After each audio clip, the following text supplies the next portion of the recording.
Wonderful. Good to see you all this evening. And I want to talk to you today. It might be something that's new to you, and we might only scratch the surface because there's so much more. I know that I feel that I want to really get a bit deeper into this subject myself.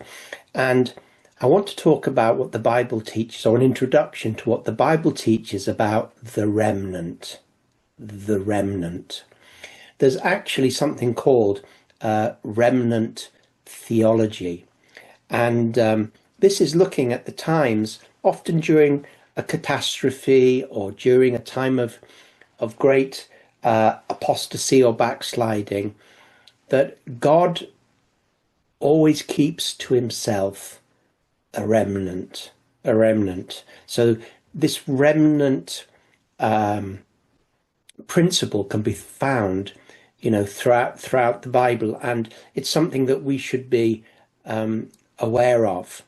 I'm sorry I can't share scriptures with you today. I didn't have time to get it all sorted because of the RAC coming, but we'll return to this. But Isaiah chapter 10, verse 20 to 22, Isaiah 10, verse 20 to 22, Isaiah's talking about the fact that and prophesying that there's going to be a captivity, a Babylon captivity, where the whole of, or basically the whole of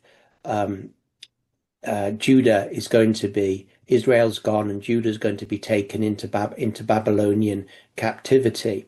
But there's a promise that there will be a return. Not everybody will return, but there's going to be a remnant. So Isaiah 10 verse 20, in that day the remnant of Israel and the survivors of the house of Jacob will no more lean on him who struck them, but will lean on the Lord, the Holy One of Israel, in truth. A remnant will return, the remnant of Jacob, to the mighty God. For though your people Israel be as the sand of the sea, only a remnant of them will return. So Isaiah 10 verse 20 to 22 is a good verse to see this idea about a remnant in illustration.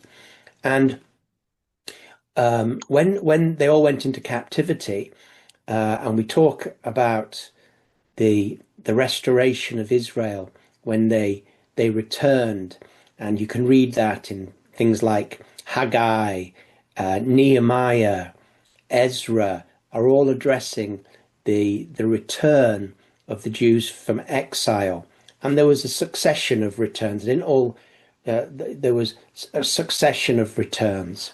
But these returns, there were not many people. The vast majority of Israel, Judah, that went into Babylon stayed in Babylon.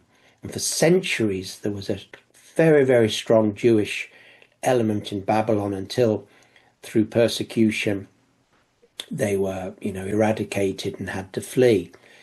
And so when you read things like Nehemiah and Ezra, you do get this sense of this. Look at the state of the temple. It's so small. Look at us. Hardly anybody came back. And God said he'd restore us, but didn't realize there'd be so few of us that would return. So there's this sense of, if you think that God brought all his people back out of Babylon captivity, you're absolutely mistaken. He brought hardly any of them back. He brought hardly any of them back. Many of them didn't want to come back. They'd already settled after 70 years in Babylon, but this remnant came back. But you get this prophecy over these remnant, Haggai and Zechariah and Ezra and Nehemiah. And it's all about, wait, though you're small, God's going to do something marvelous through you. I mean, you can think about the remnant when you think about Noah and his family. Now, that was a remnant. God blotted out every living thing. Only Noah was left, and those who were on him on the ark. Noah, his 3 sons, their wives, were the only human beings left, because the human race was not only absolutely appalling in its sin, but it was also polluted through having relations with fallen angels at the time, the Nephilim, and that actually did continue afterwards for a while. But anyway, so there's a remnant. Why didn't God just blot out everybody? Nobody deserved to be saved. I know he said, you know,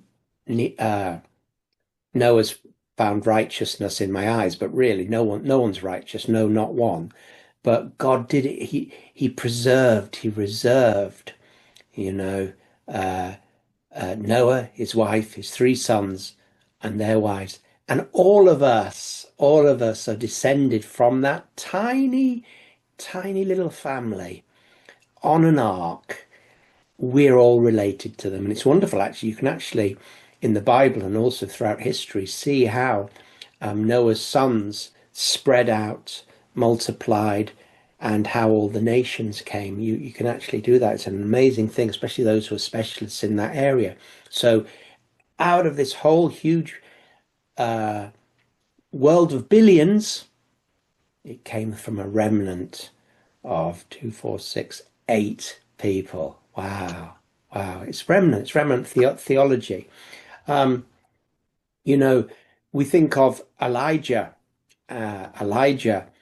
Elijah thought, only I alone are left. And the prophets of Baal are everywhere and victorious, and all of this terrible things, and Jezebel, and it's just, it's just all gone wrong. And the God of Israel, I'm the only one. I'm the only one left, Lord. I'm the only one left, Lord.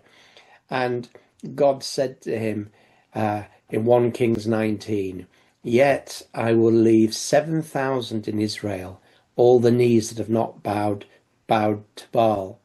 And so there was a remnant, and Elijah wasn't aware of it, but God had reserved himself a remnant that he would utilize and cause to bring about his plans. If there had been no remnant, there would have been no Messiah.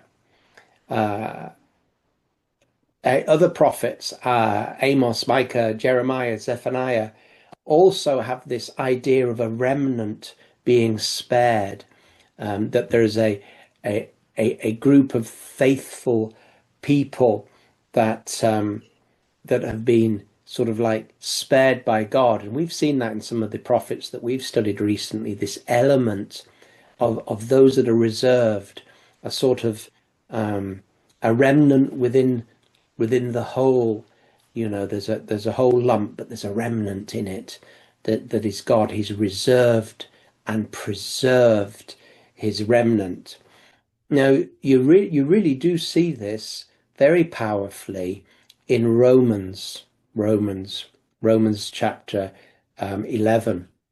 Now, Romans 9 to 11 is all about the question that Paul is answering: why aren't Jews getting saved anymore? Romans 9 to 11. It's all about why aren't the Jews getting saved anymore? We had those wonderful early revivals in the book of Acts, but very soon by and large, the Jewish people were hardened against the gospel, and great persecution took place. And the Gentiles were pouring in to the kingdom. And it was like, while they were pouring into the kingdom, the Jews were not pouring. It was drying up to an absolute trickle or a drop. And so the question was, has God rejected the Jews? Has God rejected his people? Is God finished with Israel? And some of the Gentiles were getting a bit sort of a bit arrogant, like God's finished with the Jews. It's us now, and they've had their turn. Now it's us, and we're the ones. And God has rejected the Jews. And so Paul in Romans 9 to 11 addresses that's what 9, 10, 11 is all about. Why aren't the Jews getting saved like they used to? And in Romans 11, having been discussed in this, he says, I ask then, did God reject his people? By no means. I am an Israelite myself, a descendant of Abraham from the tribe of Benjamin. God did not reject his people whom he foreknow. Don't you know what scripture says in the passage about Elijah, which we just referenced, how he appealed to God against Israel? Lord, they have killed your prophets and torn down your altars. I am the only one left and they're trying to kill me. And what was God's answer to him? I have reserved for myself 7,000 who have not bowed the knee to Baal. So too, at this present time, there is a remnant chosen by grace. And if by grace, then it cannot be based on works. If it were, grace would no longer be grace. What then? What the people of Israel sought so earnestly they did not obtain? The elect among them did, but the others were hardened. As it was written, God gave them a spirit of stupor, eyes that could not see and ears that could not hear. And then, of course, the idea here that Paul is teaching, just to let you know, is that God, in his infinite wisdom, gave the gospel first to the Jews. That was what Paul did. To the first, as a priority, the gospel came to the Jews, Jesus to the lost house of Israel. First the Jew. And then when the Jewish people began, to mostly reject the gospel, then it was like, well, if you don't want it, we can now go and take it to the Gentiles. And that's exactly what you see. Paul was called to the Gentiles. He was the apostle to the Gentiles. But if you read the book of Acts, in the early days, he kept going to the Jews. He kept going to the Jews. And then they came, I don't know if it's Acts 8, and then comes this moment in Acts where he says, right, after he's been rejected a number of times by the Jews, he said, it was necessary to go to you first, but now, seeing as you don't want to know it, we'll turn to the Gentiles. And so in Romans, what Paul is saying is, in the mystery of God, God needed to make room for the Gentiles, the wild vine and branches of the Gentiles. There was no room on the vine. It was just all Israel. So the idea is that some of the branches of Israel were broken off so that the Gentiles could be grafted in. The root and trunk was always the Jewish people, but now he grafted in. And in order to do that, God gave a partial hardening, so that the hearts of the Jewish people were hardened in order that the Gentiles can come in. Now, I don't fully understand that. It's a mystery, but it does make sense. They came in. But then he says, just so you know, that he once the time of the Gentiles is over, just before Jesus' return, it's going to be like raised. It's like the Jewish people. They'll be like raised from the dead. It'll be like a resurrection from the dead. All Israel will be saved, and there will be a great, massive revival. The only thing I am expecting before Jesus Christ returns is a Jewish revival. I believe in many ways that Jesus could come back at any time, but I'm convinced that Paul teaches there will be an end-time Jewish revival. The Antichrist, in my opinion, has already been. I'm not worried about wars and rumors of wars, because all of that was to warn the present generation of the disciples that the temple was going to be destroyed.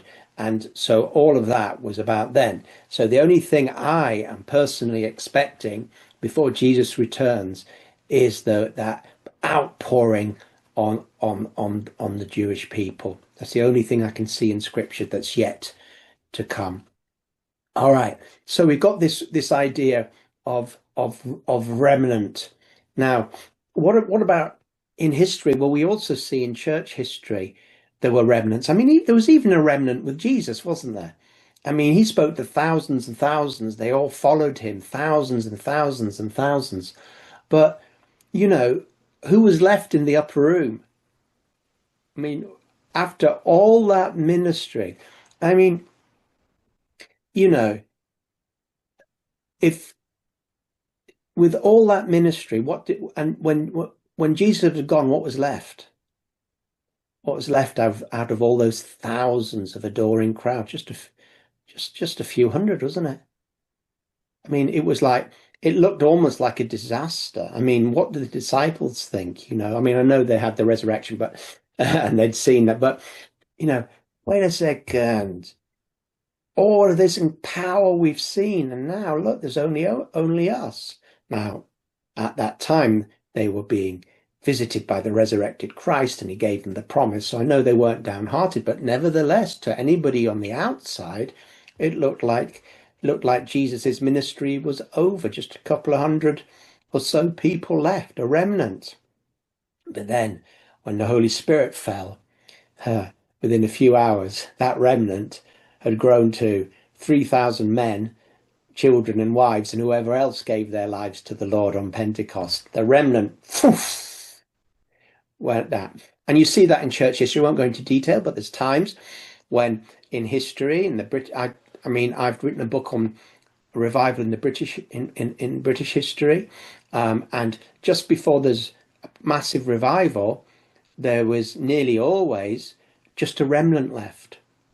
The vast 120, thank you, in the upper room. That I was getting mixed up with the 500 and the thing.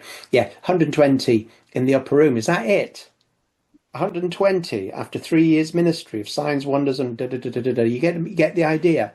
120, and poof, explosion. And in church history, you just any revival. Revival is a reviving of something that's already happened. So when Christianity diminishes and there is a revival, God revives his work. But just before there's a revival, who's left? Who's left? The dark times in Britain, were really, really dark. I mean, before Wesley and Whitfield, it was so dark in this country. I'm just using them as a illustration. Go to other times. It was so dark. In fact, people have said that if it wasn't for Wesley and Whitfield, there would have probably have been a revolution in Britain like there was in France. It was horrible. It was terrible in Wales before the revivals that took place there. So there's this in the Hebridean revival, one of the most recent revivals. It was just a few, 2 or 3 women praying in a room. You know what I mean? I mean, where's the power in that? But the power is that God allows all the froth and pretense and that which seems to be but isn't real. He just lets it come down till it becomes, and it ends up the hard core, faithful remnant are left. All the soft edges have gone, and the hard core. I mean, when you hear the stories about northern Nigeria and these incredible Christians that just won't give up. I mean, up there in northern Nigeria, it's a remnant. It's a remnant because if you're not the remnant, if you're not the preserved and the reserved, you're not gonna stay strong. God's got a remnant there. And so the remnant is usually that which carries the promise and the power for future explosion.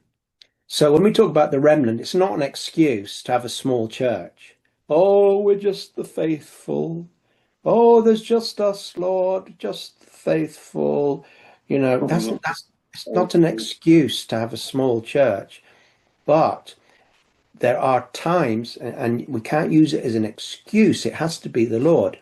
But there are times when God will allow things to whittle down, and pretend Christianity and Christianity by association and all these types of soft things. God lets it whittle right down till you've got that remnant. But that remnant is not just to hold the fort. God wants to take that remnant, and then at the right time, through whatever means he will use the remnant through intercession, he'll use the remnant through whatever, just like on the day of Pentecost, that remnant is there to explode again, to explode. And it's a wonderful thing because when everybody thinks God's finished, they don't realize that you can't destroy the remnant. You can't destroy the remnant. I mean, this isn't quite remnant theology, but it's a bit like Gideon. Gideon, you got too many. You got too many warriors. So get rid of some. we'll get rid of more. No, get rid of more. No, get rid of more. And in the end, there was 300, like a remnant. Why? Because God will get the glory. God will get the glory through that.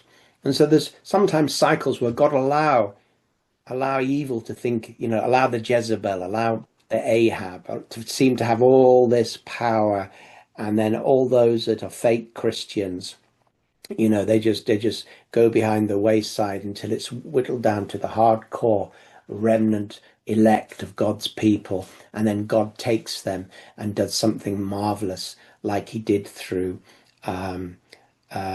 Elijah. Finally, and this is just an introduction to it. Finally, I heard somebody say, it was Edmund Chan actually. If you've heard of Edmund Chan, I met him through it. I was having lunch with him, and he said some things that just stuck right in my heart. Revelation. And one of the things he said, every church, every local church has a remnant. A remnant. Now, he didn't mean that the rest of them weren't saved or anything, but every church has a remnant. He said, when you're in a church, you're ministering in a church, recognize that there's going to be a remnant, and it's those people that will be those people that are the ones that are fruitful, or the ones that carry the load, or the ones that turn up, are the ones that do all the work. The 80-20 principle. Do you know the 80-20 principle? 80% of what happens in an organization is done by 20% of the people. 80% of what's done in an organization is done by 20% of the people. We all know that, don't we? In our different arenas of influence, work, whatever it might be, social clubs, whatever it might be. We always know, don't we? You go into any organization, and in that organization, no matter how big there is that sort of core group, isn't it? And those core group do nearly everything.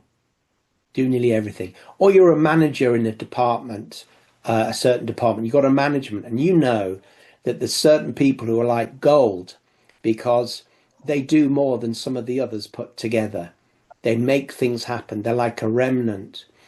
And he was saying, and I'd already thought about the 80-20, but I hadn't thought of it like remnant.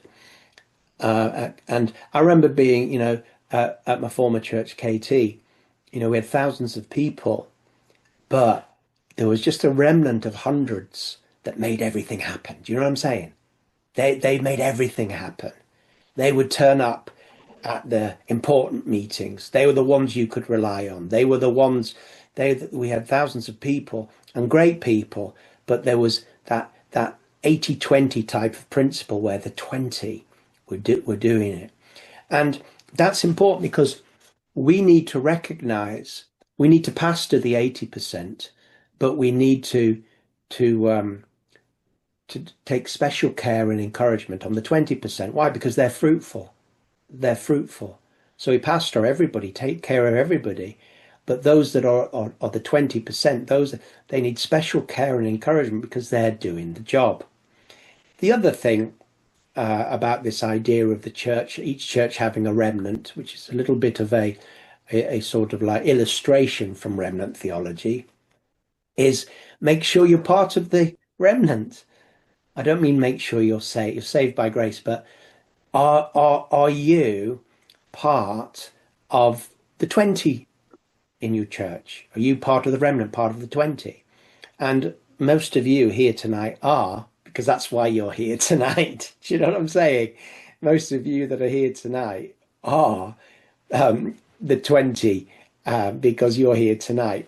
Because the 20-80 principle, most of those in the 80 wouldn't probably come to something like this. Wouldn't come to a in-person prayer meeting at Edgware or Westminster. Not that everybody can attend those. I'm talking principle here, talking principle here. But to be part of that 20, to be part of a remnant in the local church. And I don't want us to leave it at 20. I'm believing God that every person's a minister. So I'm not going to, I mean, I recognize the 80-20 principle. I recognize that in every church, there's a remnant that you should really work with to get things done. I recognize that, but I'm not going to say that's the way it always needs to be. We want to increase that. Why not? We can increase that. Everybody can be a disciple. Everybody can change. Everybody can be a minister. Everybody can be, you know, some people are there right at the beginning in the vineyard, and some people come later, and some people come right at the end. Some people um, get it straight away. Other people don't get it for a while, but then something happens and they change. But anyway, I think it's a good thing to recognize. It's a good paradigm. It's a good model because it is a biblical model, and as long as we don't abuse this and make it into something it's not as an excuse to be small and insignificant, but understand that sometimes this happens, but we get excited because the remnant is usually very, very powerful. It becomes a concentration of force. You know, when we become, I'm preaching a bit now, we become elite.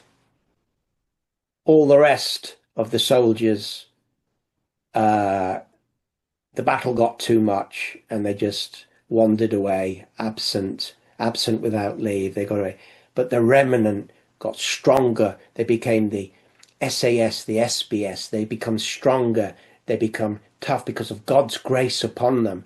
And God forms this remnant, and the formation of the remnant is so that he can again explode on the scene.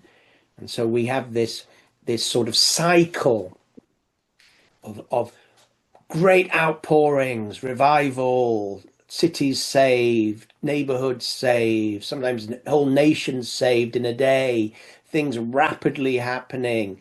And then over the years, as people take it for granted, all the blessings of Christianity, they turn and the different generations fall away. But not everybody falls away. Not everybody falls away. God keeps a remnant, and that can be almost invisible at times. It was invisible to the eye of Elijah, but that remnant is going to come strong, and then it's going to explode again. And that's something for us to think about, something for us to think about this evening. Thank you, Francesca.